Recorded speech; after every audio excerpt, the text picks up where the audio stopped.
The tragedy at Prabhasa. Vidura, weary from the turmoil in Hastinapura, embarked on a pilgrimage across Bharatavarsha, seeking solace in sacred rivers and tirthas blessed by Narayana's presence. In Vrindavan, memories of Krishna's divine play lightened his troubled heart. After visiting countless holy sites, he reached Prabhasa, the sacred place where Krishna spent cherished moments. There, Vidura learned of the destruction of the Kuru dynasty and the ascension of Yudhishthira as the ruler of the world. Despite his detachment, Vidura felt sorrow for the tragic turn of events. Later, Vidura encountered Uddhava, Krishna's childhood companion, at the banks of the Yamuna.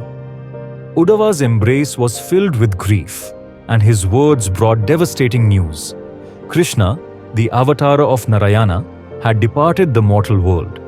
The once glorious Yadu clan had perished in mutual strife, fulfilling Gandhari's ancient curse. The tragedy was rooted in a divine twist. The Yadavas had offended sages, who cursed their downfall through an iron pestle, which eventually became the weapon of their destruction. Uddhava recounted how Krishna had accepted Gandhari's curse with humility, knowing it aligned with his divine mission's end.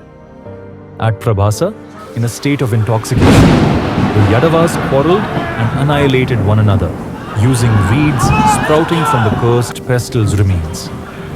Krishna, detached yet sorrowful, withdrew to a quiet spot under a peepal tree. Uddhava begged to accompany him, but Krishna instructed him to stay and spread the Brahma Vidya, the knowledge of ultimate truth. Krishna entered yogic meditation, seated in Padmasana, and departed his mortal body when struck by a hunter's arrow, mistaken for a deer's gleaming hide. Uddhava was left with Krishna's final teachings, which he shared with Vidura. Vidura, overwhelmed with grief and humility, sought out sage Maitreya, as directed by Krishna, to further delve into Brahma Vidya. This story embodies the ephemeral nature of worldly life, the inevitability of divine plans, and the ultimate wisdom of detachment.